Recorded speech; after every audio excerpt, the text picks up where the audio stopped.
360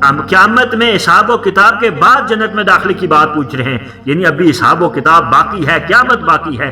صدیق اکبر سوال پوچھ رہے ہیں، حضور نے یہ نہیں فرمایا کہ مجھے کیا پتا، مجھے علم نہیں ہے۔ یعنی صدیق اکبر کا جو عقیدہ ہے وہی عقیدہ حضرت فاروق اعظم کا ہے، وہی عقیدہ حضرت عثمان غنی کا ہے، اور وہی عقیدہ حضرت علی المرتضیٰ شیر خدا کا ہے، اور وہی عقیدہ حضرت عبد القادر جیلانی کا ہے، وہی عقیدہ حضرت علی اجویری کا ہے، وہی عقیدہ حضرت بابا فرید الدین گنجے شکر کا ہے۔ ولی حضور کے غلام ہیں، اگر ولی کی نگاہ لوح محفوظ پر پڑتی ہے تو نبی کی نگاہ عرش معلیٰ پر پڑتی ہے۔ تو حضور نے یہ نہیں فرمایا کہ مجھے علم نہیں، مجھ سے کیوں پوچھتے ہو، بلکہ کہا ہاں ایسے بھی خوش نصیب اور خوش قسمت انسان ہیں جو ان سب دروازوں میں سے گزر کر جنت میں جائیں گے، اور ان میں سے ابو بکر آپ بھی ہو۔ اللہ تعالیٰ کے پیارے نبی علیہ الصلوۃ والسلام کی بارگاہ میں نیکیوں کے ستارے چمک رہے ہیں، بڑے بڑے جلیل القدر صحابی آپ کی بارگاہ میں بیٹھے ہیں۔ آقا علیہ الصلوۃ والسلام نے فرمایا من اصبح منکم اليوم صائما، کہ تم میں سے کوئی ہے جس نے آج روزہ رکھا ہو۔ وہ مہینہ رمضان المبارک کا نہیں تھا، بلکہ حضور نفلی روزوں کے بارے میں پوچھ رہے تھے۔ تمام صحابہ اکرام خاموش ہے، سناٹا ہے۔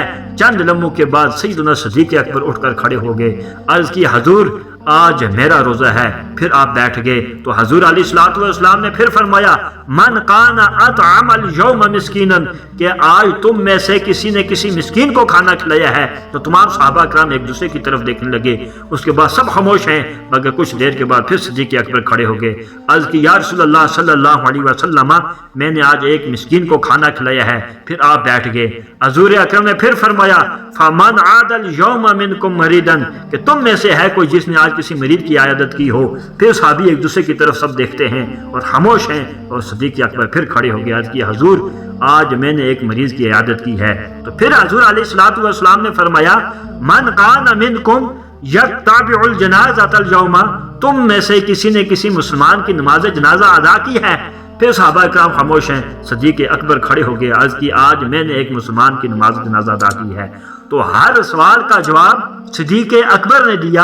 پھر حضور نے فرمایا کہ جن نیکیوں کا ذکر میں نے کیا ہے، جس شخص میں یہ اکٹھی ہو جائیں وہ جنتی ہے، جنتی ہے۔ تو حدیث پاک میں آتا ہے کہ آقا علیہ الصلوۃ والسلام نے ارشاد فرمایا کہ رب تعالیٰ نے علم و حکمت کے جو خزانے میرے سینے میں ڈالے ہیں، میں نے وہ علم و حکمت کے خزانے ابو بکر صدیق کے سینے میں ڈال دی۔ جب حضور علیہ الصلوۃ والسلام پر یہ آیت مبارکہ نازل ہوئی الیوم اکملت لکم دینکم واتممت علیکم نعمتی وردیت لکم الاسلام دینا، کہ آج کے دن اللہ تعالیٰ نے دین کو مکمل کر دیا ہے اور تم پر اپنی نعمت کو پورا کر دیا ہے اور اسلام کو بطور دین تمہارے لیے پسند کر لیا ہے۔ تو تمام صحابہ کرام خوش ہیں، ایک دوسرے کو مبارکباد دے رہے ہیں، آج اسلام مکمل ہو گیا ہے۔ پورے اجتماع میں جب نگاہ ابو بکر صدیق کے چہرے پہ پڑتی ہے تو آپ کی آنکھوں سے آنسو جاری ہیں، آپ زار و قطار رو رہے ہیں۔ حضرت فاروق اعظم نے پوچھا، حضرت عثمان غنی نے پوچھا، حضرت علی المرتضیٰ نے پوچھا، حضرت ابو بکر صدیق آج خوشی کا دن ہے، آج مبارکباد دینے کا دن ہے، اللہ تعالیٰ نے دین کو مکمل کر دیا ہے، آپ کیوں رو رہے ہو؟ سب خوش ہیں۔ حضرت ابو بکر صدیق کی نگاہ اٹھی، فرمایا رب تعالیٰ نے آج کے دن اسلام مکمل کر دیا ہے۔ جب دین مکمل ہو گیا ہے تو اس کا معنی یہ ہے کہ میرے آقا علیہ الصلوۃ والسلام کے جانے کا وقت قریب آ گیا ہے۔ حضور علیہ الصلوۃ والسلام جب معراج سے واپس تشریف لائے، سب سے پہلے ابو جہل ملا، اس نے مزاح کیا کہ ہے محمد آج کوئی نئی بات سناؤ۔ آپ نے فرمایا آج رات میں نے تمام آسمانوں کی سیر کی ہے۔ اس نے مذاق شروع کر دیا، کہنے لگا میں یہ بات سب کو بتاؤں گا، یہ بات عقل میں نہیں آ سکتی۔ ابو جہل سب سے پہلے حضرت ابو بکر صدیق کے دروازے پر گیا، حضرت ابو بکر رضی اللہ تعالی عنہ باہر آئے، فرمایا کیا بات ہے؟ ابو جہل نے کہا کہ ایک مشورہ کرنے آیا ہوں، ایک شخص نے دعویٰ کیا ہے کہ میں نے فرش سے لے کر عرش تک سیر کی ہے، کیا تمہاری عقل تسلیم کرتی ہے؟ اگر کفر میں ابو جہل کی مثال نہیں ملتی تو ماننے میں صدیق اکبر کی مثال نہیں ملتی۔ یہاں مقابلہ ابو بکر اور ابو جہل کا ہے۔ حضور کی شان تو ورع الورع ہے۔ حضرت ابو بکر صدیق نے کہا یہ کس نے کہا ہے؟ ابو جہل نے کہا یہ بات مت پوچھو، اس کو چھوڑو، میرے سوال کا جواب دو۔ فرمایا پہلے بتاؤ کہ کہا کس نے ہے؟ تو ابو جہل مجبور ہو کر کہا کہ صاحبکم، تمہارے صاحب نے کہا ہے۔ تو حضرت ابو بکر صدیق نے کہا تم کہتا ہے کہ حضور فرماتے ہیں کہ میں تن تنہا آسمانوں کی سیر کر کے آیا ہوں۔ اگر میرے آقا علیہ الصلوۃ والسلام یہ فرما دیں کہ میں گھر والوں سمیت تمام گھر والوں کے ساتھ میں سیر کر کے آیا ہوں، میں پھر بھی ماننے کے لیے تیار ہوں۔ ایک دفعہ ابو جہل نے کہا کہ اے محمد تو بد صورت ہے، معاذ اللہ۔ تو ابو جہل تجھے کیا پتا جمال مصطفیٰ کی شان کیا ہے؟ اگر جمال مصطفیٰ کی شان پوچھنی ہے تو سیدنا بلال حبشی سے پوچھو، سیدنا صدیق اکبر سے پوچھو، سیدنا عمر فاروق سے پوچھو، اور سیدنا عثمان غنی سے پوچھو، سیدنا علی المرتضیٰ سے پوچھو۔ تو ابو جہل آپ علیہ الصلوۃ والسلام کی شان میں گستاخی کی ہے، زبان درازی کی ہے۔ آپ نے ابو جہل کو کہا تم سچ کہتے ہو۔ صدیق اکبر دوڑتے ہوئے آئے، آقا کی شان میں قصیدے پڑھتے ہوئے آئے، عرض کی حضور آپ تو حسن و جمال کے آفتاب و مہتاب ہیں۔ فرمایا ابو بکر تم بھی سچ کہتے ہو۔ حاضرین نے عرض کی ہے اللہ کے پیارے نبی، آپ نے ابو جہل کو کہا کہ تم بھی سچ کہتے ہو، ابو بکر کو کہا کہ تم بھی سچ کہتے ہو، راز کیا ہے؟ فرمایا میں ایک آئینہ حق نما ہوں۔ ابو بکر کا دل صاف تھا تو اس نے کہا آپ حسین و جمیل ہیں۔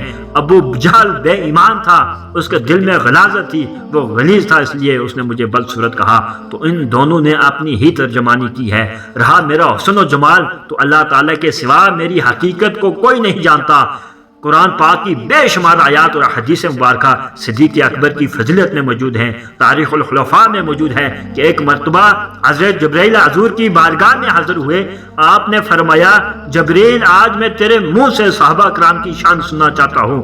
حضور کی نگاہ انتخاب اٹھی، حضرت فاروق اعظم پر پڑی۔ فرمایا میرے فاروق کی شان بیان کرو۔ عنوان حضور نے دیا ہے، بیان کرنے والے جبرائیل ہیں، سننے والے صحابی رسول ہیں۔ آج فرشی بھی موجود ہیں، اس محفل میں عرشی بھی موجود ہیں۔ حضرت جبرائیل نے عرض کی اگر میں فاروق کی شان بیان کروں تو مجھے 950 سال چاہیے۔ سوال پیدا ہوتا ہے کہ نگاہ انتخاب فاروق پر کیوں پڑی، صدیق اکبر پر کیوں نہیں پڑی؟ تو حضور بتانا یہ چاہتے تھے کہ فاروق اعظم کی شان بیان کرنے کے لیے جبرائیل کی زبان چاہیے اور صدیق اکبر کی شان بیان کرنے کے لیے مصطفیٰ کی زبان۔ حضور علیہ الصلوۃ والسلام سے حضرت عائشہ نے پوچھا کہ یا رسول اللہ آسمان کے ستاروں کے برابر بھی کسی کی نیکیاں ہیں؟ اللہ تعالیٰ کے نبی نے ارشاد فرمایا ہاں فاروق اعظم کی نیکیاں آسمان کے ستاروں کے برابر ہیں۔ حضرت عائشہ نے عرض کی حضور میرے باپ کی؟